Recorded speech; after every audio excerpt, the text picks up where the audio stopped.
नमस्कार दोस्तों, GS with Manish में आप सभी का हार्दिक स्वागत है। दोस्तों, आज की क्लास में हम सभी केबीएस पीआरटी 2022 के लिए जीके जीएस और करंट अफेयर्स के 500 महत्वपूर्ण प्रश्नों का अध्ययन करेंगे। इन प्रश्नों के माध्यम से आप सभी के जीके जीएस के संपूर्ण सिलेबस को कवर करने का प्रयास किया गया है और मैं आशा करता हूं कि इन प्रश्नों के माध्यम से आप सभी के जीके जीएस से संबंधित 10 प्रश्नों की एक बेहतर तैयारी हो पाएगी। ठीक है, तो इसी के साथ आज की क्लास को शुरू करते हैं। इसमें हमारा आज का पहला प्रश्न है, निम्न में से भारत की कौन सी नदी एक विभ्रंश घाटी से होकर बहती है? गंगा नदी, नर्मदा नदी, कावेरी नदी या कृष्णा नदी? तो इन दिए गए विकल्पों में से ऑप्शन नंबर बी सही हो जाएगा कि नर्मदा नदी जो है यह विभ्रंश घाटी से होकर बहती है, अतः ऑप्शन नंबर बी हमारा सही आंसर हो जाएगा। अगला प्रश्न देखेंगे। प्रश्न कह रहा है, ऑपरेशन फ्लड संबंधित है बाढ़ नियंत्रण से, दुग्ध उत्पादन से, सिंचाई विकास से या मृदा संरक्षण से? तो ऑपरेशन फ्लड जो है यह दुग्ध उत्पादन से संबंधित है, ऑप्शन नंबर भी सही हो जाएगा। अगला प्रश्न देखेंगे। प्रश्न कह रहा है, सोनालिका किस फसल की प्रजाति है? मक्का की, जौ की, गेहूं की या धान की? तो सोनालिका जो है यह गेहूं की एक प्रजाति है, ऑप्शन नंबर सी सही हो जाएगा। अगला प्रश्न देखेंगे। प्रश्न कह रहा है, बाजरा के लिए बीज दर क्या है? बाजरा की बुआई के लिए बीज दर क्या है? 8 किग्रा प्रति हेक्टेयर, 4 किग्रा प्रति हेक्टेयर, 12 किग्रा प्रति हेक्टेयर या 16 किग्रा प्रति हेक्टेयर? तो बाजरा की बुआई के लिए जो बीज दर है यह 4 किग्रा प्रति हेक्टेयर है, ऑप्शन नंबर भी सही हो जाएगा।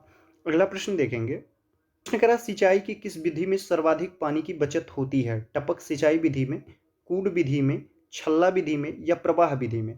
तो टपक सिंचाई विधि जो है यह सिंचाई के सर्वाधिक पानी की बचत करता है, तो ऑप्शन नंबर ए सही हो जाएगा। अगला प्रश्न देखेंगे।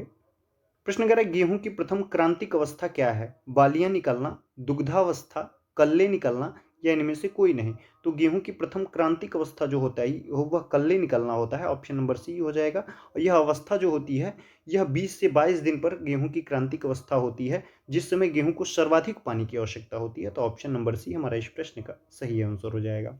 अगला प्रश्न देखेंगे। प्रश्न कह रहा है, अल्फांसो एक प्रचलित किस्म है नाशपाती की, केला की, आम की या सेब की? तो अल्फांसो जो है एक आम की प्रचलित किस्म है, ऑप्शन नंबर सी सही हो जाएगा। अगला प्रश्न देखेंगे। प्रश्न कह रहा है, आम की कौन सी किस्म बहुभ्रूणी होती है? अल्फांसो, नीलम, चंद्रकली या दशहरी? तो इन दिए गए विकल्पों में से चंद्रकली जो है ऑप्शन नंबर सी सही हो जाएगा कि यह आम की बहुभ्रूणी किस्म है। अगला प्रश्न देखेंगे। प्रश्न कह रहा है, दूध में सर्वाधिक वसा जो है प्रतिशत उत्पादन वाली भैंस की नस्ल है? जाफराबादी, मुर्रा, मेहसाना या भदावरी? तो ऑप्शन नंबर डी सही हो जाएगा कि यह जो सर्वाधिक दूध की प्रतिशतता जो वसा की मिलती है वह भदावरी में मिलती है, ऑप्शन नंबर डी सही हो जाएगा। अगला प्रश्न देखेंगे। प्रश्न कह रहा है, गुल्ली डंडा किस फसल का प्रमुख खरपतवार है? मटर का, बाजरा का, मक्का का या गेहूं का? तो गुल्ली डंडा जो खरपतवार है यह मुख्य रूप से गेहूं की फसल को प्रभावित करता है, ऑप्शन नंबर डी सही हो जाएगा। अगला प्रश्न देखेंगे। प्रश्न कह रहा है, निम्नलिखित में से कौन सी सबसे लंबी नदी है? गोदावरी नदी, महानदी, कृष्णा नदी या कावेरी नदी? तो इन दिए गए विकल्पों में से गोदावरी नदी जो है यह सबसे लंबी नदी है। अगला प्रश्न देखेंगे। प्रश्न कह रहा है, निम्नलिखित में से किन जिलों में भारत की सबसे बड़ी अभ्रक मेखला पाई जाती है? बालघाट और छिंदवाड़ा में, उदयपुर, अजमेर और अलवर में, हजारीबाग, गया और मुंगेर में या सलेम और धर्मपुरी में? तो इन दिए गए विकल्पों में से हजारीबाग, गया और मुंगेर जो है इन जिलों में भारत की सबसे बड़ी अभ्रक मेखला पाई जाती है। अगला प्रश्न देखेंगे। प्रश्न कह रहा है, कोयले का सर्वाधिक उपयोग होता है ऊर्जा उत्पादन में, लौह एवं इस्पात संयंत्रों में, रेलवे में या वाष्पीय जहाजों में? तो कोयले का सर्वाधिक उपयोग जो होता है यह ऊर्जा उत्पादन में होता है, ऑप्शन नंबर ए सही हो जाएगा। अगला प्रश्न देखेंगे। प्रश्न कह रहा है, बौलाडीला खादान जानी जाती है किसके लिए जानी जाती है? सोना के लिए, अभ्रक के लिए, लौह अयस्क के लिए या हीरा के लिए? तो बौलाडीला खादान जो है यह लौह अयस्क के लिए जानी जाती है, ऑप्शन नंबर सी सही हो जाएगा। अगला प्रश्न देखेंगे। हमारा अगला प्रश्न कह रहा है, निम्नलिखित में से किस राज्य की सीमा बांग्लादेश से नहीं मिलती है? मणिपुर की, मेघालय की, मिजोरम की या त्रिपुरा की? तो मणिपुर जो है यह राज्य, इसकी सीमा जो है बांग्लादेश से नहीं मिलती है। अगला प्रश्न देखेंगे। प्रश्न कह रहा है, भारत में कौन सा जंतु लुप्त हो गया है? बाघ, शेर, चीता या तेंदुआ? तो चीता जो है यह भारत में लुप्त प्राय जीव है, ऑप्शन नंबर सी सही हो जाएगा। अगला प्रश्न देखेंगे। प्रश्न कह रहा है जलोढ़ मिट्टी कहाँ मिलती है? उत्तरी भारत में, दक्षिणी भारत में, गंगा यमुना मैदान में या पूर्वी भारत में? तो जलोढ़ मिट्टी जो है यह गंगा यमुना के मैदान में मिलती है। ऑप्शन नंबर सी सही हो जाएगा। अगला प्रश्न देखेंगे। प्रश्न कह रहा है कृषि उत्पादन को बढ़ाने के लिए क्या उपयोगी नहीं है? कृषि में यंत्रीकरण तो बिल्कुल उपयोगी है। उर्वरक प्रयोग में बढ़ोतरी यह भी आवश्यक है। सिंचाई क्षमता में विस्तार यह भी आवश्यक है। जंगल काटना जो है यह कृषि उत्पादन को बढ़ाने के लिए उपयोगी नहीं है। तो ऑप्शन नंबर डी हमारा इस प्रश्न का सही आंसर हो जाएगा। अगला प्रश्न देखेंगे। प्रश्न कह रहा है गत वर्षों में उत्तर भारत में बाढ़ की घटनाएं बढ़ने लगी हैं, इसका क्या कारण है? बांधों में सिल्टिंग दर बढ़ी है, या फिर नदियों के तटीय भागों में वन नष्ट हुए हैं, या अधिकाधिक भूमि का कृषि में उपयोग हुआ है, या वार्षिक वर्षा की मात्रा में बढ़ोतरी हुई है? तो गत वर्षों में उत्तर भारत में बाढ़ की जो घटनाएं बढ़ने लगी हैं, इसका प्रमुख कारण है कि नदियों के तटीय भागों में वन नष्ट हुए हैं। ऑप्शन नंबर बी सही हो जाएगा। अगला प्रश्न देखेंगे। कह रहा है बिहू नृत्य भारत के किस राज्य से संबंधित है? अंडमान तथा निकोबार से, अरुणाचल प्रदेश से, असम से या छत्तीसगढ़ से? तो बिहू जो नृत्य है यह असम से संबंधित है। ऑप्शन नंबर सी सही हो जाएगा। अगला प्रश्न देखेंगे।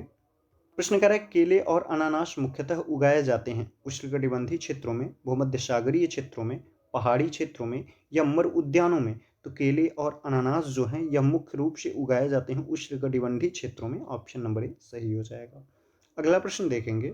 हमारा अगला प्रश्न कह रहा है निम्न में से किस समूह की भाषा को भारत में सबसे अधिक लोग बोलते हैं? भारतीय आर्य भाषा, द्रविड़ भाषा, ऑस्ट्रो एशियाटिक भाषा या चीनी तिब्बती भाषा? तो ऑप्शन नंबर ए सही हो जाएगा कि भारतीय आर्य भाषा की समूह की भाषाओं को भारत में सर्वाधिक लोग बोलते हैं। अगला प्रश्न देखेंगे। प्रश्न कह रहा है निम्न में से कौन से जुड़वा नगर हैं? दिल्ली और फरीदाबाद, मुंबई तथा पुणे, बंगलौर तथा मैसूर या हैदराबाद तथा सिकंदराबाद? तो इन दिए गए विकल्पों में से ऑप्शन नंबर डी सही हो जाएगा कि हैदराबाद तथा सिकंदराबाद जो है यह जुड़वा नगर हैं। अगला प्रश्न देखेंगे। प्रश्न कह रहा है सबसे अधिक मात्रा में केसर कहाँ मिलता है? उत्तर प्रदेश से, जम्मू कश्मीर से, केरल से या असम से? तो इन दिए गए विकल्पों में से हमारा ऑप्शन नंबर बी बिल्कुल सही हो जाएगा कि सर्वाधिक केसर जो है यह जम्मू कश्मीर से मिलता है। अगला प्रश्न देखेंगे। प्रश्न कह रहा है असम के काजीरंगा नेशनल पार्क का आकर्षण कौन सा प्राणी है? गैंडा, शेर, बाघ या भालू? तो असम के काजीरंगा नेशनल पार्क का सबसे आकर्षक जो प्राणी है वह गैंडा है। ऑप्शन नंबर ए सही हो जाएगा। अगला प्रश्न देखेंगे। प्रश्न कह रहा है बॉम्बे हाई संदर्भित है किसके लिए? अपतटीय तेल क्षेत्र से या तटवर्ती तेल क्षेत्र से, अपतट गैस क्षेत्र से या तटवर्ती गैस क्षेत्र से? तो बॉम्बे हाई संदर्भित है अपतटीय तेल क्षेत्र से। ऑप्शन नंबर एक सही हो जाएगा। अगला प्रश्न देखेंगे। प्रश्न कर रहा है निम्न में से कौन सी नदी का उद्गम भारत में नहीं है? कावेरी नदी, नर्मदा नदी, ब्रह्मपुत्र नदी या गंगा नदी? तो ब्रह्मपुत्र नदी जो है इसका उद्गम स्थल तिब्बत में है, मानसरोवर झील। तो ऑप्शन नंबर सी सही हो जाएगा कि ब्रह्मपुत्र नदी का उद्गम जो है यह भारत में नहीं है। अगला प्रश्न देखेंगे। प्रश्न कह रहा है किसी नदी और उसके सहायकों द्वारा अपवाह क्षेत्र जो है वह क्या कहलाता है? नदी घाटी, नहर, बांध या जल डमरू? तो किसी नदी और उसके सहायकों द्वारा जो अपवाह क्षेत्र बनता है उसे हम नदी घाटी कहते हैं। ऑप्शन नंबर एक सही हो जाएगा। अगला प्रश्न देखेंगे। प्रश्न कह रहा है भारत के बृहत्तम नदी कौन सी है? गोदावरी नदी, कृष्णा नदी, महानदी या गंगा नदी? तो भारत की बृहत्तम नदी जो है वह गंगा नदी है। ऑप्शन नंबर डी सही हो जाएगा। अगला प्रश्न देखेंगे। प्रश्न कह रहा है निम्न में से कौन सी भू आकृति भारत में नहीं पाई जाती है? समुद्र तल, हिम नदी, हिमशैल या मरुस्थल? तो इन दिए गए विकल्पों में से हिमशैल जो है यह भारत में नहीं पाया जाता है। ऑप्शन नंबर सी सही हो जाएगा। अगला प्रश्न देखेंगे। प्रश्न कह रहा है भारतीय मुख्य भूभाग में कितने महासागर मिलते हैं? 0, 1, 2 या 3? तो भारतीय मुख्य भूभाग में एक महासागर मिलता है। ऑप्शन नंबर बी सही हो जाएगा। अगला प्रश्न देखेंगे। प्रश्न कह रहा है शांत घाटी किस राज्य में स्थित है? महाराष्ट्र में, केरल में, उत्तराखंड में या कर्नाटक में? तो शांत घाटी जो है यह केरल में स्थित है। अगला प्रश्न देखेंगे। असम का प्राचीन नाम है पावा, कामरूप, पिप्पली वन या रामग्राम? तो असम का जो प्राचीन नाम है वह कामरूप है। ऑप्शन नंबर बी सही हो जाएगा। अगला प्रश्न देखेंगे। प्रश्न कह रहा है संसार में प्रचलित रोपण कृषि की सही विशेषता का चयन निम्नलिखित में से कीजिए। पहला ऑप्शन कह रहा है यह वाणिज्यिक प्रकार की कृषि है जो विस्तृत क्षेत्रों पर की जाती है। दूसरा ऑप्शन कह रहा है इस प्रकार की कृषि में भूमि का गहन उपयोग करने के लिए कृषक अपने पूरे परिवार के साथ लगा रहता है। तीसरा ऑप्शन कह रहा है कृषि मध्य अक्षांशों के आंतरिक अर्धशुष्क प्रदेशों में की जाती है। या फिर चौथा ऑप्शन कह रहा है इसमें प्रति एकड़ उपज कम होती है। तो संसार में प्रचलित रोपण कृषि जो है इससे संबंधित विशेषता ऑप्शन नंबर ए सही हो जाएगा कि यह वाणिज्यिक प्रकार की कृषि है जो विस्तृत क्षेत्रों पर की जाती है। अगला प्रश्न देखेंगे। प्रश्न कह रहा है गढ़कटंगा के गोंड राज्य के संबंध में निम्नलिखित कथनों में से कौन सा कथन सही है। पहला ऑप्शन कह रहा है यह राज्य केवल नगरों से बना था। दूसरा ऑप्शन कह रहा है यह कमजोर बुंदेलों और मराठों के खिलाफ अधिक शक्तिशाली बना। और तीसरा ऑप्शन कह रहा है यह एक समृद्ध राज्य था, इसने जंगली हाथियों को पकड़कर और उनको दूसरे राज्यों में निर्यात करके धन कमाया। और चौथा ऑप्शन कह रहा है 1565 में मुगल सेनाओं ने गढ़कटंगा पर हमला किया और उन्हें रानी दुर्गावती द्वारा हार का मुंह देखना पड़ा। तो गढ़कटंगा के गोंड राज्य के संबंध में इन दिए गए विकल्पों में से ऑप्शन नंबर सी सही हो जाएगा कि यह एक समृद्ध राज्य था, इसने जंगली हाथियों को पकड़कर और एक दूसरे राज्यों में निर्यात करके काफी धन कमाया था। अगला प्रश्न देखेंगे। प्रश्न कह रहा है लद्दाख में पाया जाने वाला यूरेनियम एक उदाहरण है किसका। भंडार संसाधन का, निक्षेप संसाधन का, वास्तविक संसाधन का या संभाव्य संसाधन का। तो लद्दाख में पाया जाने वाला यूरेनियम जो है यह संभाव्य संसाधन का जो है उदाहरण है, ऑप्शन नंबर डी सही हो जाएगा। अगला प्रश्न देखेंगे। प्रश्न कह रहा है गर्म जल के झरने जो हैं किससे प्राप्त ताप ऊर्जा के परिणाम स्वरूप बनते हैं। पवन ऊर्जा से, भूतापीय ऊर्जा से, सौर ऊर्जा से या ज्वारीय ऊर्जा से। तो गर्म जल के जो झरने हैं यह भूतापीय ऊर्जा से प्राप्त ताप ऊर्जा के परिणाम स्वरूप बनते हैं, तो ऑप्शन नंबर बी सही हो जाएगा। अगला प्रश्न देखेंगे।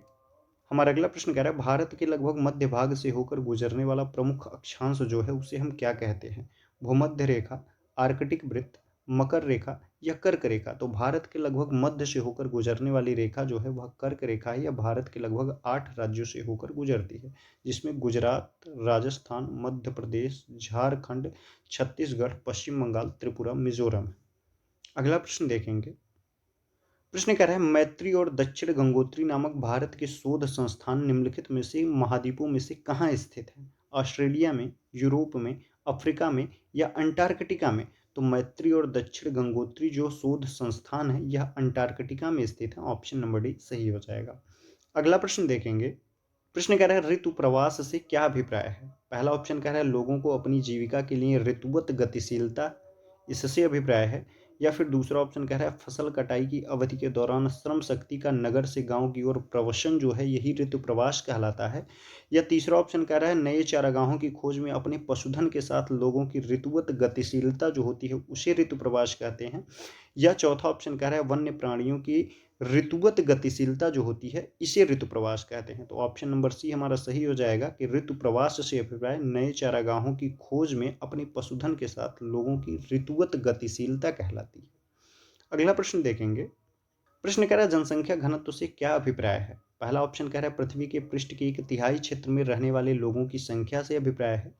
या फिर दूसरा ऑप्शन कह रहा है भूपृष्ठ पर लोगों के फैलने का स्वरूप जो है यही जनसंख्या घनत्व का अभिप्राय है।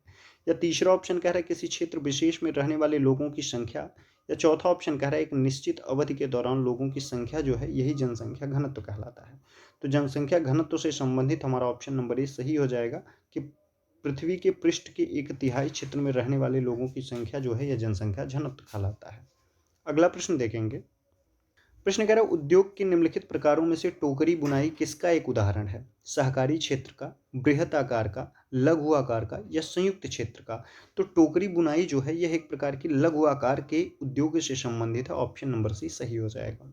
अगला प्रश्न देखेंगे। प्रश्न कह रहा है कृष्णराज सागर बांध निम्नलिखित नदियों में से किस पर बनाया गया है। महानदी पर, कावेरी नदी पर, गोदावरी नदी पर या कृष्णा नदी पर। तो कृष्णराज सागर बांध जो है यह कावेरी नदी पर बनाया गया, ऑप्शन नंबर बी सही हो जाएगा। अगला प्रश्न देखेंगे। प्रश्न कह रहा है निम्नलिखित में से किसके उत्पादों को काला सोना कहा जाता है। पेट्रोलियम के उत्पाद को, तांबा के उत्पाद को, कोयला के उत्पाद को या सोना के उत्पाद को। तो इन दिए गए विकल्पों में से पेट्रोलियम के उत्पाद को जो हम है काला सोना कहते हैं, ऑप्शन नंबर ए सही हो जाएगा। अगला प्रश्न देखेंगे। प्रश्न कह रहा है निम्नलिखित में से कौन सा भारत का परमाणु ऊर्जा संयंत्र नहीं है। नरोरा, पोखरण, कल्पक्कम या तारापुर। तो पोखरण जो है यह भारत का परमाणु ऊर्जा संयंत्र नहीं है। अगला प्रश्न देखेंगे। प्रश्न कह रहा है निम्नलिखित में से कौन सी एक आकृति नदी के निक्षेप कार्य का परिणाम है। विसर्प, बाढ़कृत मैदान, चांप झील या जलप्रपात। तो बाढ़कृत जो मैदान है यह एक प्रकार का नदी के निक्षेप का कार्य परिणाम है, ऑप्शन नंबर बी सही हो जाएगा। अगला प्रश्न देखेंगे। प्रश्न कह रहा है निम्नलिखित जनजाति समूहों में से कौन सा मुख्यतः उत्तराखंड में संग्रहित है। गोंड, भोटिया, माला इरूलर या भील। तो इन दिए गए विकल्पों में से ऑप्शन नंबर बी सही हो जाएगा कि भोटिया जो जनजाति है यह मुख्यतः उत्तराखंड में संकेंद्रित है। अगला प्रश्न देखेंगे। प्रश्न कह रहा है मनुष्य ने कुछ क्षेत्रों में लगभग 8,000 वर्ष पहले गांवों में रहना आरंभ किया था। निम्नलिखित में से वे क्षेत्र कौन से थे? नर्मदा के आसपास के क्षेत्र, सुलेमान तथा किरथर की पहाड़ियां, गंगा तथा यमुना दोयाब या दक्कन तथा कोंकण। तो ऑप्शन नंबर बी सही हो जाएगा कि सुलेमान तथा किरथर की पहाड़ियों में मनुष्य ने लगभग 8,000 वर्ष पहले पूर्व रहना आरंभ किया था। अगला प्रश्न देखेंगे।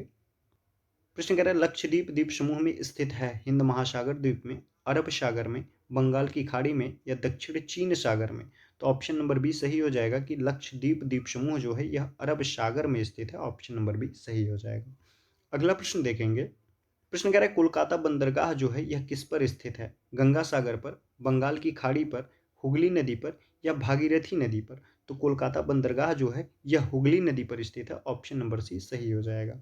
अगला प्रश्न देखेंगे। हमारा अगला प्रश्न कह रहा है भारत में उष्णकटिबंधीय वर्षा वन पाए जाते हैं मध्य प्रदेश में, हिमाचल प्रदेश में, अंडमान निकोबार द्वीप समूह में या राजस्थान में। तो भारत में उष्णकटिबंधीय वर्षा वन जो है यह अंडमान निकोबार द्वीप समूह में पाए जाते हैं। ऑप्शन नंबर सी सही हो जाएगा। अगला प्रश्न देखेंगे। प्रश्न कह रहा है लौटते मानसून के समय आर्द्र पवनें बहती हैं घाटी से मैदान की ओर, स्थल से समुद्र की ओर, समुद्र से स्थल की ओर या पठार से मैदान की ओर। तो लौटते मानसून के समय आर्द्र पवनें जो होती हैं यह स्थल से समुद्र की ओर बहती हैं। ऑप्शन नंबर बी सही हो जाएगा। अगला प्रश्न देखेंगे। प्रश्न कह रहा है भारत की मानक देशांतर है 82 अंश पूर्वी देशांतर, 83.5 अंश पूर्वी देशांतर, 82.5 अंश पूर्वी देशांतर या 82 अंश 50 मिनट पूर्वी देशांतर। तो भारत की मानक देशांतर रेखा जो है यह 82.5 अंश पूर्वी देशांतर रेखा है। ऑप्शन नंबर सी सही हो जाएगा जो इलाहाबाद के नैनी से गुजरती है। अगला प्रश्न देखेंगे।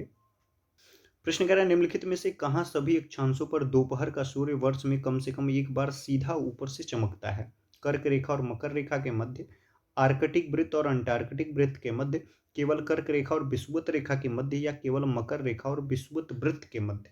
तो ऑप्शन नंबर ए सही हो जाएगा कि कर्क रेखा और मकर रेखा के मध्य जो है सभी अक्षांशों पर दोपहर का सूर्य जो है वर्ष में कम से कम एक बार सीधा ऊपर से चमकता है। अगला प्रश्न देखेंगे। प्रश्न कह रहा है जैव मंडल के विषय में सबसे उपयुक्त कथन क्या है? भूमि, जल, वायु, पौधे और पशु या पर्यावरण के विभिन्न परिमंडल या मनुष्य का तात्कालिक परिवेश या फिर पौधे और पशु जगत। तो जैव मंडल के विषय में सबसे उपयुक्त कथन जो है यह भूमि, जल, वायु, पौधे और पशु हैं। तो ऑप्शन नंबर ए सही हो जाएगा। अगला प्रश्न देखेंगे। पवन क्रियाएं छत्रक सेल बनाती हैं जो प्रायः कहाँ पाए जाते हैं? रेगिस्तानों में, उष्णकटिबंधीय तटीय क्षेत्रों में, पहाड़ों में या पठारों में। तो पवन क्रियाएं जो छत्रक सेल बनाती हैं यह प्रायः रेगिस्तानों में पाए जाते हैं। ऑप्शन नंबर एक सही हो जाएगा। अगला प्रश्न देखेंगे।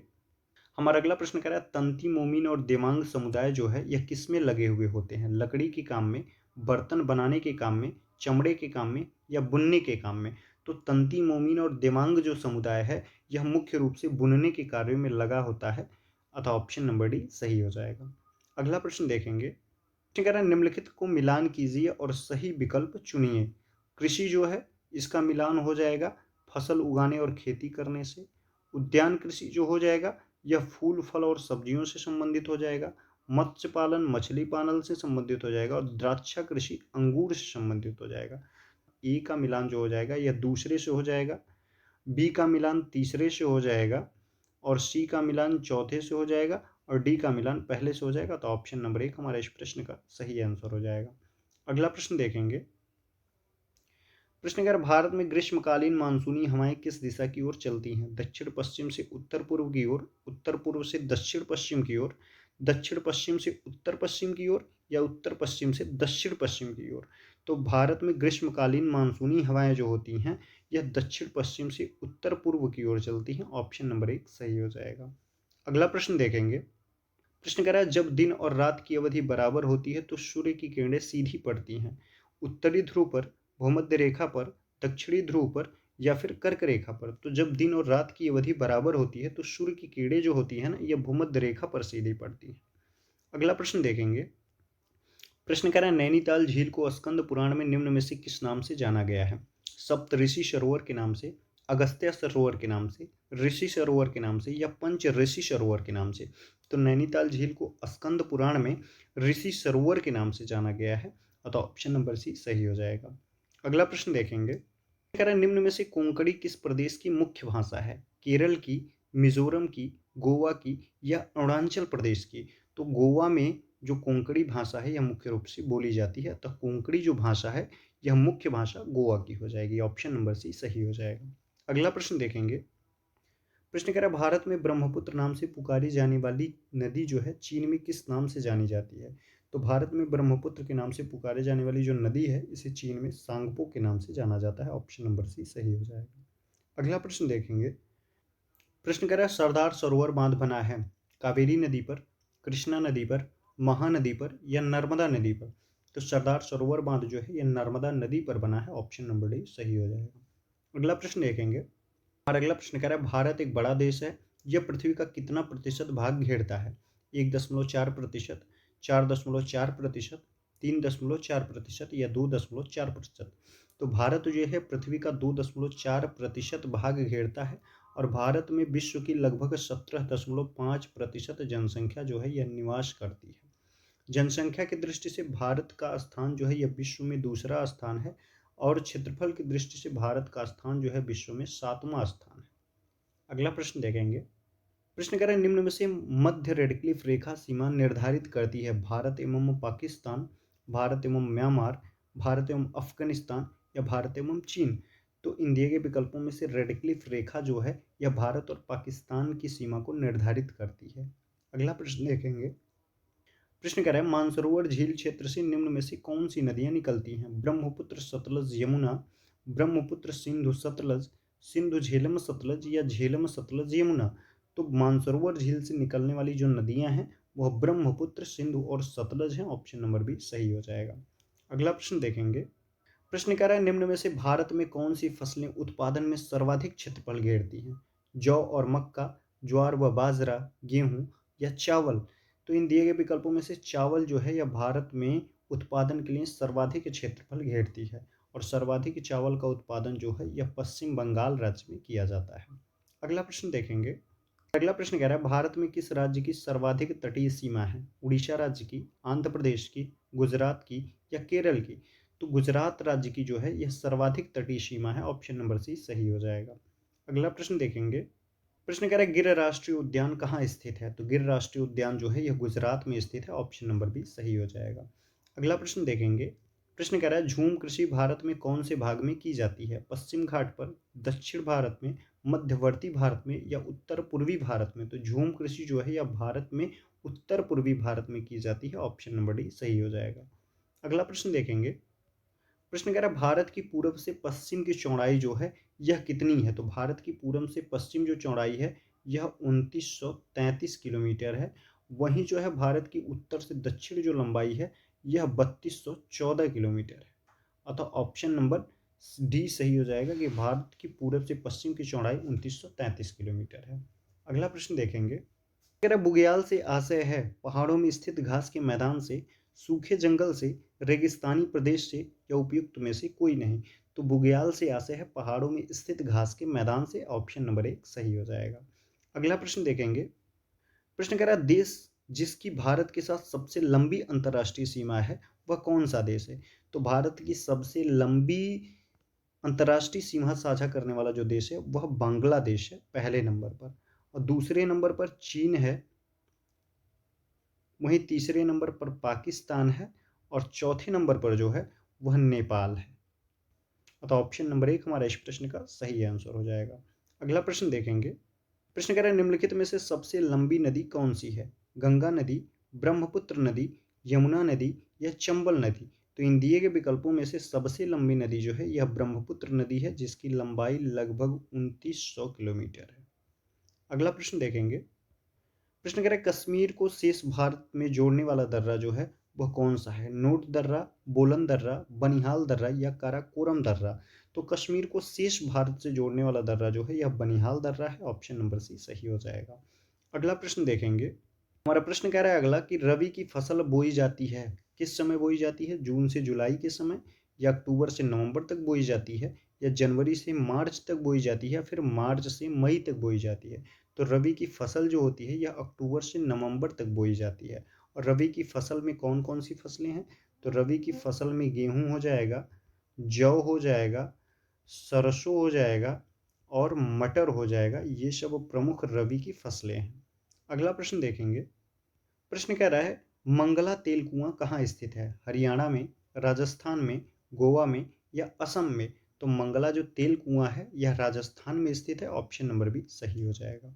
अगला प्रश्न देखेंगे। प्रश्न कह रहा है भारत में 1960 के दशक में आई हरित क्रांति का सर्वाधिक उत्पादन किन फसलों का बढ़ा? गेहूं व चावल का, तिलहन का, दलहन का या इन सभी का? तो हरित क्रांति का प्रभाव जो है यह सर्वाधिक गेहूं और चावल पर पड़ा था। ऑप्शन नंबर ए सही हो जाएगा। अगला प्रश्न देखेंगे। कह रहा है निम्न वनों में से भारतीय भूमि पर सर्वाधिक क्षेत्रफल किसका पाया जाता है? उष्णकटिबंधीय वर्षा वनों का, उष्णकटिबंधीय पर्णपाती वनों का, पर्वतीय वनों का या फिर मैंग्रोव वनों का? तो इन दिए गए विकल्पों में से भारतीय भूमि पर सर्वाधिक क्षेत्रफल जो पाया जाता है यह उष्णकटिबंधीय पर्णपाती वनों का पाया जाता है। ऑप्शन नंबर बी सही हो जाएगा। अगला प्रश्न देखेंगे।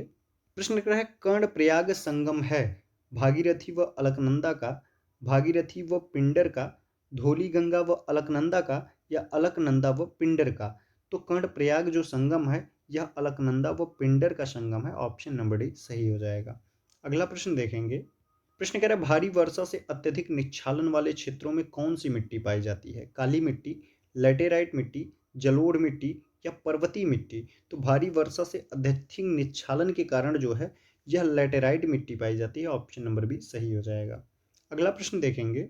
प्रश्न कह रहा है बेम्बनाद है एक बंदरगाह है, लैगून झील है, पर्वत चोटी है या बहुउद्देशीय परियोजना है? बेम्बनाद जो है यह एक प्रकार की लैगून झील है। ऑप्शन नंबर बी सही हो जाएगा। अगला प्रश्न देखेंगे। प्रश्न कह रहा है भारतीय उपमहाद्वीपों में लौटता हुआ मानसून क्या कहलाता है? दक्षिण पश्चिम का मानसून, दक्षिण पूर्वी का मानसून, उत्तर पूर्व का मानसून या फिर उत्तर पश्चिम का मानसून? तो भारतीय उपमहाद्वीप में लौटता हुआ जो मानसून है यह उत्तर पूर्व का मानसून कहलाता है। ऑप्शन नंबर सी सही हो जाएगा। अगला प्रश्न देखेंगे। प्रश्न कह रहा है बंगाल की खाड़ी से लगे भारत के तटीय मैदानों को क्या कहा जाता है? कोरोमंडल एवं उत्तरी सरकार, कोरोमंडल एवं मालाबार, उत्तरी सरकार एवं कोंकण या फिर मालाबार एवं कंकड़? तो बंगाल की खाड़ी से लगे भारत के तटीय मैदानों को जो है वह कोरोमंडल एवं उत्तरी सरकार कहा जाता है। तो ऑप्शन नंबर एक सही हो जाएगा। अगला प्रश्न देखेंगे। प्रश्न कह रहा है भारतीय मानसून दक्षिण पश्चिम का मानसून कहलाता है क्योंकि मानसूनी हवाएं उत्तर पूर्व से दक्षिण पश्चिम दिशा में बहती हैं, या फिर मानसूनी हवाएं दक्षिण पश्चिम से उत्तर पूर्व दिशा में बहती हैं? या ऑप्शन नंबर 3 कह रहा है कि मानसून सबसे पहले भारत के दक्षिण पश्चिम भाग में आता है, या उपरोक्त में से कोई नहीं? तो भारतीय मानसून जो है दक्षिण पश्चिम का मानसून कहलाता है। इसलिए कहलाता है क्योंकि मानसूनी हवाएं जो हैं यह दक्षिण पश्चिम से उत्तर पूर्व दिशा में बहती हैं। ऑप्शन नंबर बी सही हो जाएगा। अगला प्रश्न देखेंगे। प्रश्न कह रहा है बहुउद्देशीय जल विद्युत परियोजनाओं के अंतर्गत निम्न में से कौन से उद्देश्य पूरे किए जा सकते हैं? जल विद्युत उत्पादन, तो बिल्कुल सही है, इसको पूरा किया जा सकता है। नहर सिंचाई, इसको भी बहुउद्देशीय परियोजनाओं के अंतर्गत पूरा किया जा सकता है। और तीसरा कह रहा है बाढ़ नियंत्रण, तो इसको भी नियंत्रित किया जा सकता है। और चौथा कह रहा है जल क्रीड़ा विकास, यह भी विकास किया जा सकता है। और पांचवा कह रहा है पेयजल आपूर्ति। अतः बहुउद्देशीय जल विद्युत परियोजनाओं से संबंधित इन पांचों योजनाओं को पूरा किया जा सकता है। अतः उपयुक्त सभी को पूरा किया जा सकता है। अगला प्रश्न देखेंगे। प्रश्न कह रहा है निम्नलिखित में से कौन सा ज्वारीय वन है? कोणधारी वन, मैंग्रोव वन, उष्णकटिबंधीय पर्णपाती वन या फिर उष्णकटिबंधीय वर्षा वन? तो इन दिए गए विकल्पों में से ज्वारीय वन जो है वह मैंग्रोव वन है। ऑप्शन नंबर बी सही हो जाएगा। अगला प्रश्न देखेंगे। प्रश्न कह रहा है हिमालय में दून घाटियां पाई जाती हैं। बृहद हिमालय एवं निम्न हिमालय के मध्य, बृहद हिमालय एवं काराकोरम पर्वतों के मध्य, निम्न हिमालय एवं शिवालिक पर्वतों के मध्य या निम्न हिमालय एवं काराकोरम पर्वतों के मध्य?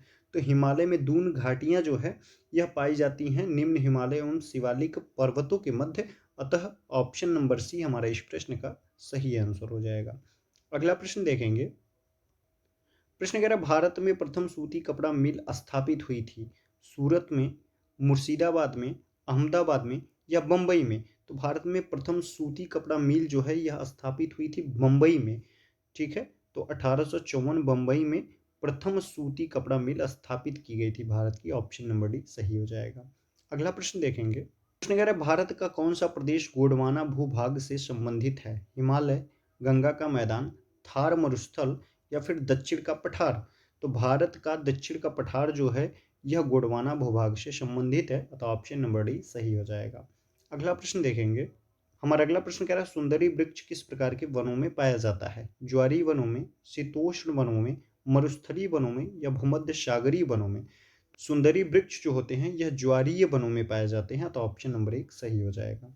अगला प्रश्न देखेंगे। प्रश्न कह रहा है उत्तर भारत में शीतकालीन वर्षा का क्या कारण है? दक्षिणी पश्चिमी मानसून, पश्चिमी चक्रवातीय विक्षोभ, शीतलहर या उपरोक्त में से कोई नहीं? तो उत्तर भारत में शीतकालीन वर्षा का जो प्रमुख कारण है यह पश्चिमी चक्रवाती विक्षोभ है, तो ऑप्शन नंबर बी सही हो जाएगा। अगला प्रश्न देखेंगे। प्रश्न कह रहा है सिंदरी किसके उत्पादन के लिए प्रसिद्ध है? पेट्रो रसायन, सूती वस्त्र, रासायनिक उर्वरक या सीमेंट? तो सिंदरी जो है यह रासायनिक उर्वरक के उत्पादन के लिए प्रसिद्ध है, ऑप्शन नंबर सी सही हो जाएगा। अगला प्रश्न देखेंगे। प्रश्न कह रहा है भाखड़ा नांगल परियोजना किस नदी पर स्थित है? सतलज नदी पर, गंगा नदी पर, रावी नदी पर या ब्यास नदी पर? तो भाखड़ा नांगल परियोजना जो है यह सतलज नदी पर स्थित है, ऑप्शन नंबर एक सही हो जाएगा। अगला प्रश्न देखेंगे। प्रश्न कह रहा है राजस्थान में सोयाबीन के प्रमुख उत्पादक जिले हैं? गंगानगर, हनुमानगढ़, कोटा बारा, बूंदी, टोंक या जयपुर दौसा? तो राजस्थान में सोयाबीन के प्रमुख उत्पादक जिलों में जो है वह ऑप्शन नंबर बी सही हो जाएगा। कोटा बारा प्रमुख उत्पादक हैं सोयाबीन के, तो ऑप्शन नंबर बी सही हो जाएगा। अगला प्रश्न देखेंगे। प्रश्न कह रहा है राजस्थान के किस जिले में टंगस्टन का उत्पादन होता है? भीलवाड़ा में, उदयपुर में, नागौर में या जयपुर में? तो राजस्थान से में टंगस्टन उत्पादन से संबंधित जिला जो है यह नागौर है, ऑप्शन नंबर सी सही हो जाएगा। अगला प्रश्न देखेंगे। प्रश्न कह रहा है अरावली का दूसरा उच्चतम शिखर है? जरगा, शेर, तारागढ़ या अचलगढ़? तो अरावली का दूसरा उच्चतम शिखर जो है वह है शेर, अतः ऑप्शन नंबर बी सही हो जाएगा। अगला प्रश्न देखेंगे। प्रश्न कह रहा है भारत के किस राज्य में ग्रीष्म ऋतु में सामान्यतः काल वैसाखी हवाएं चलती हैं? तो ऑप्शन नंबर एक सही हो जाएगा कि पश्चिम बंगाल में जो है यह ग्रीष्म ऋतु में सामान्यतः काल वैसाखी हवाएं चलती हैं। अगला प्रश्न देखेंगे। प्रश्न कह रहा है भारत के किस क्षेत्र में याक पशु मिलता है? सुंदरबन में, अरुणाचल प्रदेश में, दार्जिलिंग में या लद्दाख में? तो याक पशु जो है यह भारत के लद्दाख क्षेत्र में मिलता है, ऑप्शन नंबर डी सही हो जाएगा। अगला प्रश्न देखेंगे। अगला प्रश्न कह रहा है निम्नलिखित में से किस एक स्थान पर एंटीबायोटिक दवाओं की उत्पादक इकाई है? ऋषिकेश में, देहरादून में, शिमला में या चंडीगढ़ में? तो ऋषिकेश में जो है यह एंटीबायोटिक दवाओं की उत्पादक इकाई है, ऑप्शन नंबर एक सही हो जाएगा। अगला प्रश्न देखेंगे। प्रश्न कह रहे हैं निम्नलिखित में से कौन सा एक कथन अरावली श्रेणियों के लिए सही है? वर्षा में सहायक, जल विद्युत उत्पादन के लिए उपयुक्त, जल विभाजक का कार्य करता है या परिवहन के लिए अवरोधक? तो इन दिए गए विकल्पों में से अरावली श्रेणियों से संबंधित सही कथन जो है यह जल विभाजक का कार्य करता है, ऑप्शन नंबर सी सही हो जाएगा। अगला प्रश्न देखेंगे। प्रश्न कह रहे हैं निम्नलिखित में से कौन सा एक राजस्थान में वर्षा जल संग्रहण की परंपरागत विधि है? तालाब, कुआं, नदी या टांका? तो इन दिए गए विकल्पों में से राजस्थान में वर्षा जल संग्रहण की जो परंपरागत विधि है उसे हम टांका कहते हैं, ऑप्शन नंबर डी सही हो जाएगा। अगला प्रश्न देखेंगे। अगला प्रश्न कह रहा है राजस्थान के किस जिले में छबड़ा तापीय ऊर्जा केंद्र स्थित है? कोटा में, बारा में, झालवाड़ा में या सवाई माधोपुर में?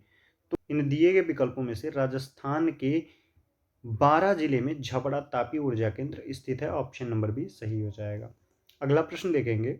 अगर राजस्थान में प्रमुख अभ्रक उत्पादक जिले हैं, तो राजस्थान में प्रमुख अभ्रक उत्पादक जो जिला है वह अजमेर, भीलवाड़ा और उदयपुर है, तो ऑप्शन नंबर एक हमारा इस प्रश्न का सही आंसर हो जाएगा। अगला प्रश्न देखेंगे।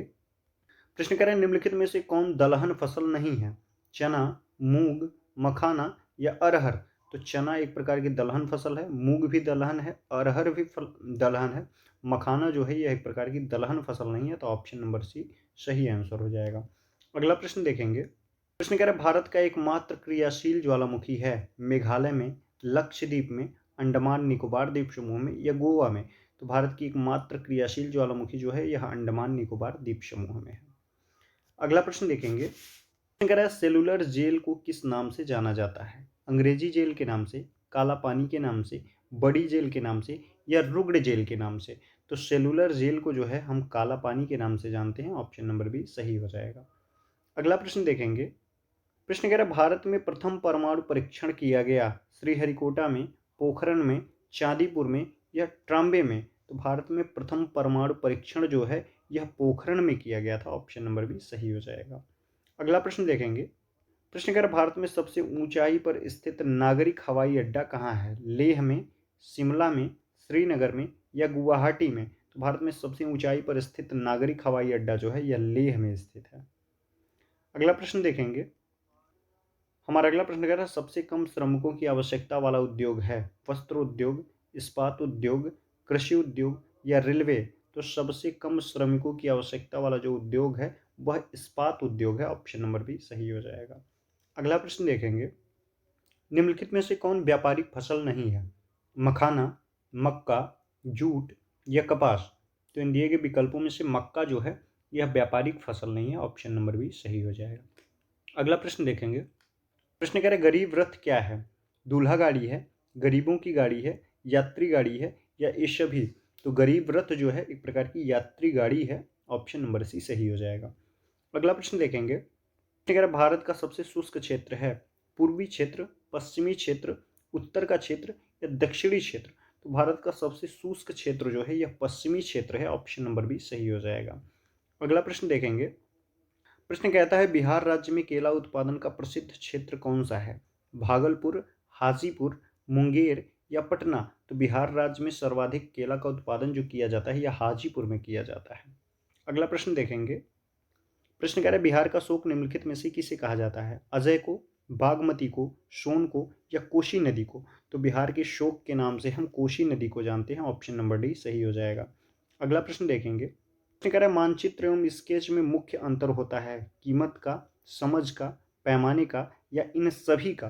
तो मानचित्र और स्केच में जो मुख्य अंतर होता है यह पैमाने का होता है। ऑप्शन नंबर सी सही हो जाएगा। अगला प्रश्न देखेंगे। कह रहे हो संपूर्ण बिहार राज्य स्थित है पठारी क्षेत्र में, मैदानी क्षेत्र में, पर्वतीय क्षेत्र में या ताल क्षेत्र में। तो संपूर्ण बिहार राज्य जो है यह मैदानी क्षेत्र में स्थित है। ऑप्शन नंबर बी सही हो जाएगा। अगला प्रश्न देखेंगे। प्रश्न कह रहा है क्षेत्रफल की दृष्टि से भारत का विश्व में कौन सा स्थान है? तो क्षेत्रफल की दृष्टि से भारत का विश्व में जो स्थान है यह 7वां स्थान है और जनसंख्या की दृष्टि से विश्व में भारत का स्थान जो है यह दूसरा स्थान है। अगला प्रश्न देखेंगे। प्रश्न कह रहा है भारत में वन्य जीव संरक्षण अधिनियम कब लागू किया गया था? तो भारत में वन्य जीव संरक्षण अधिनियम जो है वह 1972 ईस्वी में लागू किया गया था। ऑप्शन नंबर 1 सही हो जाएगा। अगला प्रश्न देखेंगे। कह रहा है नेपाल की सीमा निम्न में से भारत के किस राज्य से मिलती है? अरुणाचल प्रदेश से, मणिपुर से, सिक्किम से या पंजाब से। तो नेपाल की सीमा जो है वह भारत के सिक्किम राज्य से मिलती है। ऑप्शन नंबर सी सही हो जाएगा। अगला प्रश्न देखेंगे। प्रश्न कह रहा है भारत में सूती वस्त्र का पहला कारखाना कब खोला गया था? तो भारत में सूती वस्त्र का पहला कारखाना जो है 1854 ईस्वी में बम्बई में खोला गया था। ऑप्शन नंबर 1 सही हो जाएगा। अगला प्रश्न देखेंगे। हमारा अगला प्रश्न कह रहा है भरतपुर पक्षी विहार भारत के किस राज्य में स्थित है? तो भरतपुर पक्षी विहार जो है यह भारत के राजस्थान राज्य में स्थित है। ऑप्शन नंबर सी सही होगा। अगला प्रश्न देखेंगे। प्रश्न कह रहा है भारत में हरित क्रांति के जनक कौन है? इंदिरा गांधी, अमर्त्य सेन, MS स्वामीनाथन या लाल बहादुर शास्त्री। तो भारत में हरित क्रांति के जनक जो हैं MS स्वामीनाथन जी थे। ऑप्शन नंबर सी सही हो जाएगा। और भाखड़ा नांगल परियोजना किस नदी पर स्थित है? तो भाखड़ा नांगल परियोजना जो है यह सतलज नदी पर स्थित है। ऑप्शन नंबर सी सही हो जाएगा। अगला प्रश्न देखेंगे। प्रश्न कह रहा है भारत और चीन को विभाजित करने वाली रेखा निम्नलिखित में से कौन सी है? तो भारत और चीन को विभाजित करने वाली जो रेखा है उसे हम मैकमोहन रेखा कहते हैं। ऑप्शन नंबर 1 सही हो जाएगा। और भारत और पाकिस्तान को विभाजित करने वाली जो रेखा है उसे हम रेडक्लिफ रेखा कहते हैं। और भारत और अफगानिस्तान को विभाजित करने वाली रेखा को हम डूरंड रेखा कहते हैं। अतः ऑप्शन नंबर 1 हमारा इस प्रश्न का बिल्कुल सही आंसर हो जाएगा। अगला प्रश्न देखेंगे।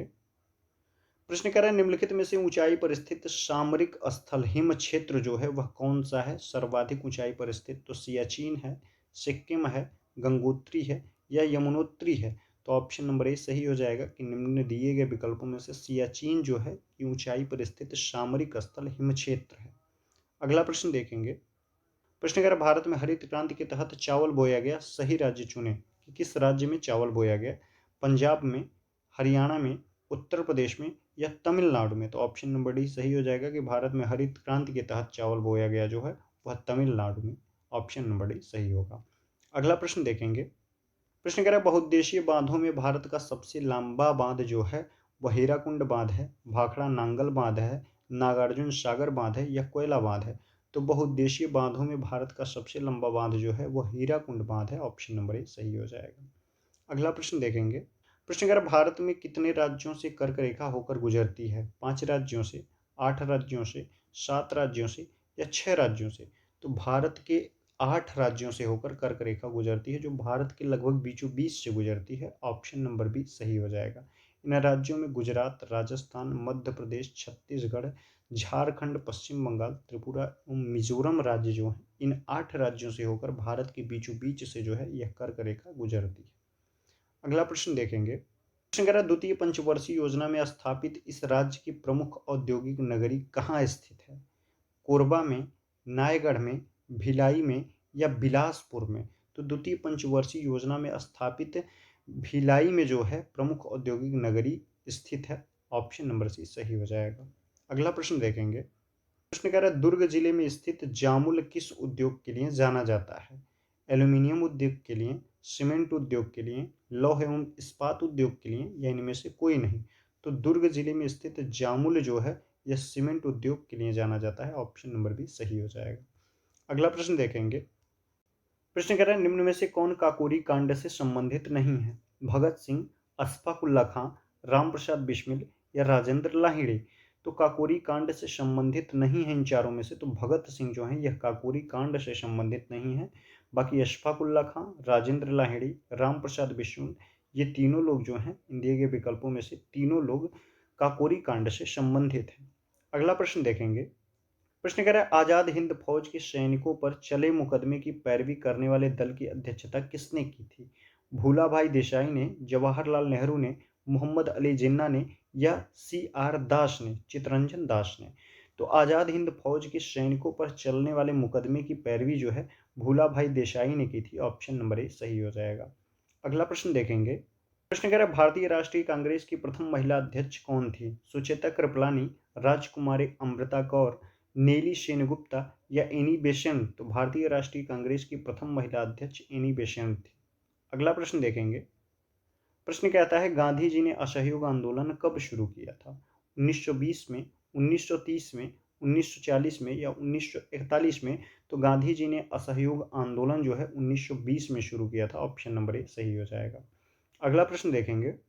प्रश्न कह रहा है निम्नलिखित में से प्रथम भारतीय समाचार पत्र कौन था? तो इन दिए गए विकल्पों में से सर्वप्रथम भारतीय समाचार पत्र जो था यह बंगाल गजट था, जिसे हम हिक्की गजट के नाम से भी जानते हैं, और इसके संपादक जो थे यह जेम्स अगस्टस हिक्की थे। ऑप्शन नंबर सी सही हो जाएगा। अगला प्रश्न देखेंगे। प्रश्न कह रहा है किसने कहा स्वराज मेरा जन्मसिद्ध अधिकार है? बाल गंगाधर तिलक, नेताजी सुभाष चंद्र बोस, दादा भाई नौरोजी या लाला लाजपत राय? तो स्वराज मेरा जन्मसिद्ध अधिकार है, इसको कहने वाले जो थे यह बाल गंगाधर तिलक थे। ऑप्शन नंबर ए सही हो जाएगा। अगला प्रश्न देखेंगे। प्रश्न कह रहा है किस क्षेत्र में अंग्रेज अधिग्रहण के कारण सिपाही विद्रोह हुआ था? अवध में, बंगाल में, मैसूर में या दिल्ली में? तो अवध क्षेत्र में जो है अंग्रेज अधिग्रहण के कारण सिपाही विद्रोह हुआ था। ऑप्शन नंबर ए सही हो जाएगा। अगला प्रश्न देखेंगे। हमारा अगला प्रश्न कह रहा है स्वतंत्र भारत के अंतिम गवर्नर जनरल कौन थे? तो स्वतंत्र भारत के अंतिम गवर्नर जनरल जो थे यह सी राजगोपालाचारी थे। अगला प्रश्न देखेंगे। प्रश्न कह रहा है सन 1856 में निम्नलिखित गवर्नर जनरल में से किसने यह निर्णय किया कि बहादुर शाह जफर आखिरी मुगल बादशाह होगा और उसकी मृत्यु के बाद उसके किसी वंशज को बादशाह नहीं माना जाएगा? हेस्टिंग ने, कॉर्नवालिस ने, कैनिंग ने या डलहौजी ने? तो कैनिंग ने यह निर्णय लिया। ऑप्शन नंबर सी सही हो जाएगा। अगला प्रश्न देखेंगे। प्रश्न कह रहा है दक्षिण भारत में नमक सत्याग्रह के एक वयोवृद्ध राष्ट्रवादी नेता निम्नलिखित में से कौन थे? महात्मा गांधी, सिराज गोपालाचारी, सरदार वल्लभ भाई पटेल या पोट्री श्रीरामुलु? तो ऑप्शन नंबर बी सिराज गोपालाचारी इस प्रश्न का सही आंसर हो जाएगा। अगला प्रश्न देखेंगे। प्रश्न कह रहा है 29 मार्च 1857 के बैरकपुर में अपने अफसरों पर हमला करने के आरोप में निम्नलिखित में से किसको फांसी पर लटका दिया गया? सुखदेव को, मंगल पांडे को, भगत सिंह को या जयगुरु को? तो option number B Mangal Pandey सही आंसर हो जाएगा। अगला प्रश्न देखेंगे। प्रश्न कह रहा है रोलेट एक्ट 1919 का विरोध किया गया था क्योंकि इसने मुसलमानों के लिए पृथक निर्वाचन क्षेत्र का अधिकार प्रदान किया था, या प्रांतों में द्वैध शासन लागू किया था, या इसने भारतीयों के हथियार रखने पर रोक लगाई थी, या इसने अभिव्यक्ति की स्वतंत्रता जैसे मौलिक अधिकारों का आघात पहुंचाया था। तो रॉलेट एक्ट 1919 का विरोध इसलिए किया गया था क्योंकि इसने अभिव्यक्ति की स्वतंत्रता जैसे मौलिक अधिकारों को आघात पहुंचाया था। ऑप्शन नंबर डी सही हो जाएगा। अगला प्रश्न देखेंगे। प्रश्न कह रहा है, आंध्र क्षेत्र में वंदे मातरम आंदोलन का निम्नलिखित में से किस नाम से जाना जाता है? सविनय अवज्ञा के नाम से, खिलाफत के नाम से, असहयोग के नाम से, या स्वदेशी के नाम से? तो आंध्र क्षेत्र में वंदे मातरम आंदोलन को जो है यह स्वदेशी के नाम से जाना जाता था। ऑप्शन नंबर डी सही हो जाएगा। अगला प्रश्न देखेंगे। प्रश्न कह रहा है, बेगम हजरत महल ने अंग्रेजों के विरुद्ध विद्रोह भड़काने में निम्नलिखित में से किस नगर से सक्रिय भाग लिया? फैजाबाद से, इलाहाबाद से, कानपुर से, या लखनऊ से? तो बेगम हजरत महल ने लखनऊ से भाग लिया था। ऑप्शन नंबर डी सही हो जाएगा। अगला प्रश्न देखेंगे। अगर निम्नलिखित में से किस अधिनियम एक्ट के अंतर्गत भारतीय प्रशासन को ईस्ट इंडिया कंपनी के ब्रिटिश क्राउन को स्थानांतरित किया गया? 1861 के अधिनियम से, 1868 के अधिनियम से, 1833 के अधिनियम से, या 1858 के अधिनियम से? तो इन दिए गए विकल्पों में से ऑप्शन नंबर डी सही हो जाएगा कि 1858 के अधिनियम के द्वारा जो है भारतीय प्रशासन को ईस्ट इंडिया कंपनी से ब्रिटिश क्राउन को स्थानांतरित किया गया था। अगला प्रश्न देखेंगे। अगर भारतीय स्वतंत्रता संग्राम में दांडी यात्रा को किसकी शुरुआत माना जाता है? स्वदेशी आंदोलन, होम रूल आंदोलन, भारत छोड़ो आंदोलन, या फिर सविनय अवज्ञा आंदोलन? तो भारतीय स्वतंत्रता संग्राम में दांडी यात्रा को जो है सविनय अवज्ञा आंदोलन से शुरुआत माना जाता है। ऑप्शन नंबर डी सही हो जाएगा। अगला प्रश्न देखेंगे।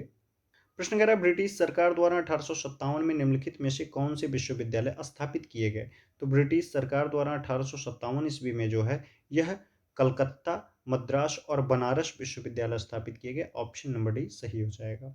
अगला प्रश्न देखेंगे। प्रश्न कह रहा है, स्वतंत्रता के तुरंत बाद भारत द्वारा निम्नलिखित में से किस समस्या का सामना नहीं किया गया? पहला ऑप्शन कह रहा है राजाओं द्वारा शासित राज्यों को भारतीय संघ में सम्मिलित करने का प्रयास। दूसरा कह रहा है आर्थिक विकास। तीसरा कह रहा है पाकिस्तान में आने वाले शरणार्थी। और चौथा ऑप्शन कह रहा है भारत, पाकिस्तान और ग्रेट ब्रिटेन में समान रूप से संपदा और कर्ज का बंटवारा। तो ऑप्शन नंबर डी हमारा इस प्रश्न का बिल्कुल सही आंसर हो जाएगा। अगला प्रश्न देखेंगे। प्रश्न कह रहा है, वर्ष 1857 की क्रांति को सिपाही विद्रोह तथा भारत का प्रथम स्वतंत्रता संघर्ष भी कहा जाता है। समान घटनाक्रम के पीछे अलग नाम होने के क्या कारण है? इस घटना के मुख्य कारकों को चिन्हित करना, या भारतीय लोगों में उपनिवेश विरोधी भावना की माप करना, या विभिन्न परिणामों को समझना, या फिर अपने द्वारा किए गए नामों का प्रचार करना? तो ऑप्शन नंबर ए हमारा सही हो जाएगा कि इस घटना के मुख्य कारकों को चिन्हित करना जो है इसके पीछे का कारण था। अगला प्रश्न देखेंगे। प्रश्न कह रहा है, भारतीय राष्ट्रीय कांग्रेस की स्थापना कब हुई? तो भारतीय राष्ट्रीय कांग्रेस की स्थापना 1885 ईस्वी में हुई थी। ऑप्शन नंबर एक सही हो जाएगा। अगला प्रश्न देखेंगे। सिद्धू व कान्हू का संबंध है मुंडा विद्रोह से, संथाल विद्रोह से, भील विद्रोह से, या कोया विद्रोह से? तो सिंधु व कान्हू का संबंध जो है यह संथाल विद्रोह से। ऑप्शन नंबर बी सही हो जाएगा। अगला प्रश्न देखेंगे। प्रश्न कह रहा है, चौरी चौरा की घटना का संबंध किससे है? वह है असहयोग आंदोलन, सविनय अवज्ञा आंदोलन, भारत छोड़ो आंदोलन, या फिर क्रांतिकारी आंदोलन? तो चौरी चौरा की घटना का संबंध जो है यह असहयोग आंदोलन से है। ऑप्शन नंबर एक सही हो जाएगा। अगला प्रश्न देखेंगे। स्वराज पार्टी के संस्थापकों में एक थे मदन मोहन मालवीय, मोतीलाल नेहरू, राजेंद्र प्रसाद, या फिर लाला लाजपत राय? तो स्वराज पार्टी के संस्थापकों में एक जो थे वह मोतीलाल नेहरू थे। ऑप्शन नंबर बी सही हो जाएगा। अगला प्रश्न देखेंगे। प्रश्न कह रहा है, भारत के स्वतंत्रता संग्राम के युग में राष्ट्रीय प्रयोजन का पचतर समाचार पत्र था? The leader, the civil and military gazette, Dawn, the statesman? तो भारत के स्वतंत्रता संग्राम के युग में राष्ट्रीय प्रयोजन का पचहत्तर जो समाचार पत्र था वह द लीडर था। ऑप्शन नंबर एक सही हो जाएगा। यह जो था यह पंडित मदन मोहन मालवीय के द्वारा प्रकाशित किया गया था। अगला प्रश्न देखेंगे। बिरसा मुंडा निवासी था कलकत्ता का, पटना का, छोटा नागपुर का, या मुंगेर का?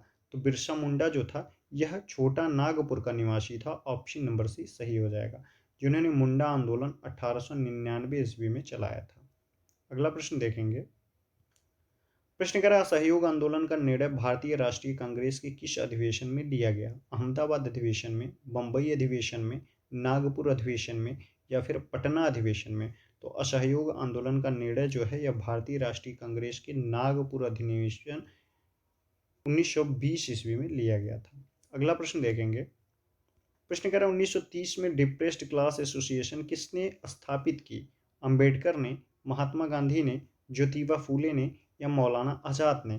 तो 1930 में डिप्रेस्ड क्लास एसोसिएशन जो है इसकी स्थापना अंबेडकर द्वारा 1930 ईस्वी में की गई थी। प्रश्न कह रहा है बंगाल में नील विद्रोह कब हुआ? मार्च 1859 में, मई 1857 में, अप्रैल 1776 में या मार्च 1880 में?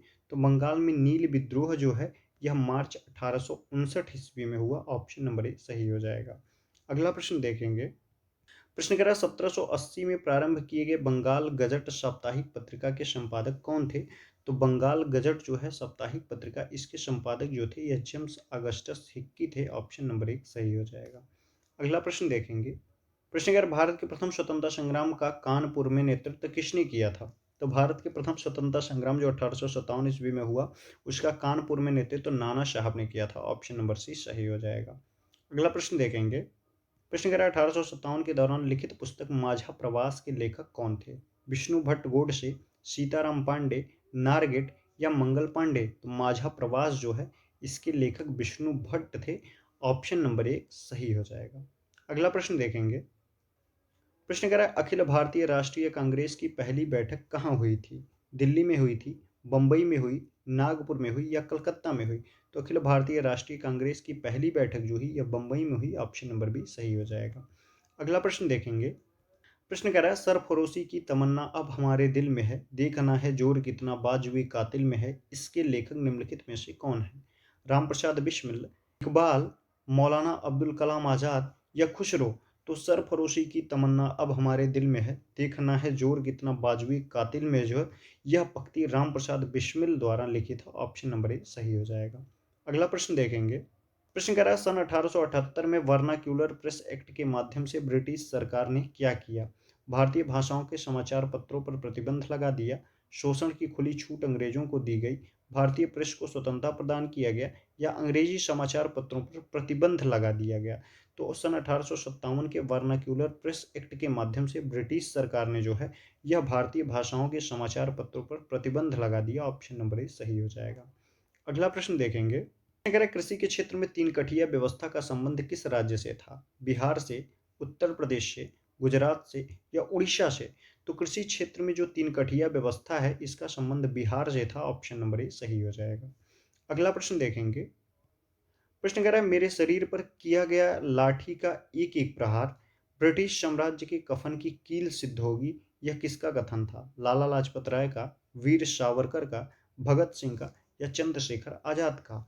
तो यह कथन जो है कि मेरे शरीर पर किया गया लाठी का एक एक प्रहार जो है ब्रिटिश साम्राज्य के कफन की कील सिद्ध होगी, यह लाला लाजपत राय के द्वारा कहा गया था। ऑप्शन नंबर एक सही हो जाएगा।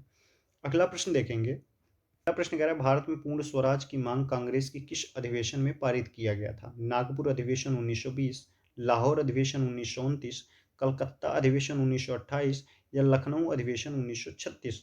तो भारत में पूर्ण स्वराज की मांग जो है यह कांग्रेस के लाहौर अधिवेशन 1929 ईस्वी में किया गया था। ऑप्शन नंबर बी सही हो जाएगा। अगला प्रश्न देखेंगे। प्रश्न कह रहा है बारदौली आंदोलन का नेतृत्वकर्ता कौन था? महात्मा गांधी, सरदार वल्लभ भाई पटेल, सहजानंद सरस्वती या राजकुमार शुक्ल? तो बारदौली आंदोलन का नेतृत्वकर्ता जो था यह था सरदार वल्लभ भाई पटेल थे। ऑप्शन नंबर बी सही हो जाएगा। अगला प्रश्न देखेंगे। प्रश्न कह रहा है यंग इंडिया नामक पुस्तक के लेखक कौन थे? जवाहरलाल नेहरू, महात्मा गांधी, फिरोज शाह मेहता या भीमराव अंबेडकर? तो यंग इंडिया नामक पुस्तक के लेखक महात्मा गांधी थे। ऑप्शन नंबर बी सही हो जाएगा। अगला प्रश्न देखेंगे। प्रश्न कह रहा है जेलियांग रांग नामक आदिवासी आंदोलन का नेता निम्नलिखित में से कौन था? जादू नांग, तिलक मांझी, बिरसा मुंडा या जतरा भगत? तो जेलियांग रांग जो है यह आदिवासी आंदोलन जो था इसके नेता जो थे जादू नांग थे। ऑप्शन नंबर ए सही हो जाएगा। अगला प्रश्न देखेंगे। प्रश्न कह रहा है ब्रिटिश सरकार द्वारा पारित रॉलेट एक्ट के विरोध में सभा कहाँ हो रही थी? रामलीला मैदान में, प्रगति मैदान में, शालीमार बाग में या जलियांवाला बाग में? तो ब्रिटिश सरकार द्वारा पारित रॉलेट एक्ट के विरोध में जो सभा हो रही थी यह जलियांवाले बाग में हो रही थी। ऑप्शन नंबर डी सही हो जाएगा। अगला प्रश्न देखेंगे। हमारा अगला प्रश्न कह रहा है सन 1857 की क्रांति के समय गवर्नर जनरल कौन थे? Lord Curzon, Lord Ripon, Lord Dufferin या लॉर्ड कैनिंग? तो 1857 की क्रांति के समय जो गवर्नर जनरल था ये लॉर्ड कैनिंग था। ऑप्शन नंबर डी सही हो जाएगा। अगला प्रश्न देखेंगे। प्रश्न कह रहा है किस स्थान में 1857 के सिपाही विद्रोह की प्रथम घटना हुई थी? मेरठ में, कानपुर में, बैरकपुर में या लखनऊ में? तो 1857 सिपाही विद्रोह की प्रथम घटना बैरकपुर में हुई। ऑप्शन नंबर सी सही हो जाएगा। अगला प्रश्न देखेंगे। प्रश्न कह रहा है अगस्त 1930 में इस राज्य के किस स्थान में जंगल सत्याग्रह हुआ? रुद्री नामा गांव में, गट्टा सिल्ली में, तमोरा में या पोड़ी गांव में? तो ऑप्शन नंबर ए रुद्री नवा गांव हमारा इस प्रश्न का सही आंसर होगा। अगला प्रश्न देखेंगे। प्रश्न कह रहा है किस गवर्नर जनरल ने भारतीय राज्यों के प्रति सहायक संधि की नीति अपनाई थी? वॉरेन हेस्टिंग ने, लॉर्ड कॉर्नवालिस ने, लॉर्ड वेलेजली ने या लॉर्ड मिंटो ने? तो ऑप्शन नंबर सी सही हो जाएगा कि लॉर्ड वालेजली ने जो है यह भारतीय राज्यों के प्रति सहायक संधि की नीति अपनाई थी। अगला प्रश्न देखेंगे। प्रश्न कह रहा है आर्य समाज की स्थापना कब हुई थी? तो आर्य समाज की स्थापना जो ही 1875 ईस्वी में हुई थी। इसके संस्थापक जो थे वह दयानंद सरस्वती जी थे। अगला प्रश्न देखेंगे। प्रश्न कह रहा है रामकृष्ण मिशन की स्थापना किसने की? तो रामकृष्ण मिशन की स्थापना जो है यह विवेकानंद जी ने की थी, स्वामी विवेकानंद ने। ऑप्शन नंबर बी सही हो जाएगा। जो प्रश्न कह रहा है लॉर्ड मैकाले संबंधित है सेना के सुधार से, सती प्रथा की समाप्ति से, अंग्रेजी शिक्षा से या फिर स्थायी बंदोबस्त से? तो लॉर्ड मैकाले जो संबंधित है यह अंग्रेजी शिक्षा से संबंधित है। ऑप्शन नंबर सी सही हो जाएगा। अगला प्रश्न देखेंगे। हमारा अगला प्रश्न कह रहा है आधुनिक भारतीय कला का पितामह किसे कहा जाता है? एम.एफ. हुसैन को, अवनींद्र नाथ को, अमृता शेरगिल को या नंदलाल बोस को? तो आधुनिक भारतीय कला का पितामह अवनींद्र नाथ को कहा जाता है। ऑप्शन नंबर बी सही हो जाएगा। अगला प्रश्न देखेंगे। प्रश्न कह रहा है आर्य समाज की स्थापना किसने की थी? तो आर्य समाज की स्थापना दयानंद सरस्वती ने की थी। ऑप्शन नंबर ए सही हो जाएगा। अगला प्रश्न देखेंगे। प्रश्न कह रहा है भारतीय राष्ट्र राज्य का वर्णन करने के लिए विविधता में एकता मुहावरा इन राष्ट्रीय नेताओं में से किसने दिया? महात्मा गांधी ने, बाल गंगाधर तिलक ने, सरदार वल्लभ भाई पटेल ने या पंडित जवाहरलाल नेहरू ने? तो ऑप्शन नंबर डी सही हो जाएगा कि भारतीय राष्ट्र राज्य का वर्णन करने के लिए विविधता में एकता मुहावरा जो है यह पंडित जवाहरलाल नेहरू ने दिया था। अगला प्रश्न देखेंगे। हमारा अगला प्रश्न कह रहा है जातीय समानता को प्रचारित करने के लिए निम्नलिखित में से किसने सत्यशोधक समाज की स्थापना की? तो सत्यशोधक समाज की स्थापना ज्योतिबा फूले ने की थी। ऑप्शन नंबर बी सही हो जाएगा। अगला प्रश्न देखेंगे। प्रश्न कह रहा है निम्नलिखित में से किस विदुषी ने स्त्री और पुरुष के बीच सामाजिक अंतरों की आलोचना पर आधारित पुस्तक स्त्री पुरुष तुलना का लेखन किया था? ताराबाई शिंदे ने, राम सुंदरी देवी ने, पंडिता रमाबाई ने या बेगम रोकेया ने? तो इन दिए गए विकल्पों में से ऑप्शन नंबर ए सही हो जाएगा कि ताराबाई शिंदे ने जो है स्त्री पुरुष तुलना का लेखन किया था। अगला प्रश्न देखेंगे। प्रश्न कह रहा है सत्यशोधक समाज के संस्थापक कौन थे? तो सत्यशोधक समाज के संस्थापक जो थे वह ज्योतिबा फूले थे। ऑप्शन नंबर सी सही हो जाएगा। अगला प्रश्न देखेंगे। हमारा अगला प्रश्न कह रहा है वर्ष 1893 में अमेरिका के किस शहर में स्वामी विवेकानंद ने भारत के प्रतिनिधि के रूप में विश्व धर्म संसद में प्रेरणादायक भाषण दिया था? न्यूयॉर्क में, शिकागो में, वाशिंगटन में या कैलिफोर्निया में? तो 1893 में अमेरिका के शिकागो में जो है यह विवेकानंद ने प्रेरणादायक भाषण दिया था। ऑप्शन नंबर बी सही हो जाएगा। अगला प्रश्न देखेंगे। प्रश्न कह रहा है वेदों की ओर लौटो किसके द्वारा कहा गया? विवेकानंद जी के द्वारा, रामकृष्ण परमहंस के द्वारा, दयानंद सरस्वती के द्वारा या बाल गंगाधर तिलक के द्वारा? तो वेदों की ओर लौटो यह जो है दयानंद सरस्वती के द्वारा कहा गया। ऑप्शन नंबर सी सही हो जाएगा। अगला प्रश्न देखेंगे। प्रश्न कह रहा है निम्न में से कौन पेरियार के नाम से प्रसिद्ध है? CV. Raman Pillai, CN. Mudaliar, EV. Ramaswamy Naikar या रामकृष्ण पिल्लई? तो ई.वी. रामास्वामी नायकर जो हैं यह जो है पेरियार के नाम से प्रसिद्ध हैं। ऑप्शन नंबर सी सही हो जाएगा। अगला प्रश्न देखेंगे। प्रश्न कह रहा है लोकतांत्रिक समाजवाद का प्रमुख भारतीय विचारक कौन था? पंडित नेहरू, एम.एन. राय, एस.ए. डांगे या उपयुक्त में से कोई नहीं? तो लोकतांत्रिक समाजवाद का प्रमुख भारतीय विचारक जो था वह पंडित नेहरू थे। ऑप्शन नंबर ए सही हो जाएगा। अगला प्रश्न देखेंगे। प्रश्न कह रहा है महात्मा गांधी ने अपनी आत्मकथा किस भाषा में लिखी? हिंदी भाषा में, मराठी भाषा में, गुजराती भाषा में या अंग्रेजी भाषा में? तो महात्मा गांधी ने अपनी आत्मकथा जो है यह गुजराती भाषा में लिखी थी। ऑप्शन नंबर सी सही हो जाएगा। अगला प्रश्न देखेंगे। प्रश्न कह रहा है सती प्रथा को समाप्त करने की किनकी महत्वपूर्ण भूमिका थी? केशव चंद्र सेन की, राजा राम मोहन राय की, डी.के. कर्वे की या ईश्वर चंद्र विद्यासागर की? तो सती प्रथा को समाप्त करने में सबसे महत्वपूर्ण भूमिका राजा राममोहन राय की रही। सती प्रथा जो समाप्त किया गया या 1829 ईस्वी में समाप्त किया गया। ऑप्शन नंबर बी सही हो जाएगा। तो ये रहे हमारे जीके जीएस से संबंधित 200 महत्वपूर्ण प्रश्न जिनका हम लोगों ने आज अध्ययन किया। ठीक है, अगली क्लास में हम लोग शेष बचे हुए 300 महत्वपूर्ण प्रश्नों का अध्ययन करेंगे, जिससे आप लोगों के समस्त पाठ्यक्रम को एक बार हम लोग रिवाइज कर लेंगे सुपरफास्ट रिवीजन सीरीज में। ठीक है, तो मिलते हैं अगली क्लास में इसके बचे हुए प्रश्नों के साथ। धन्यवाद।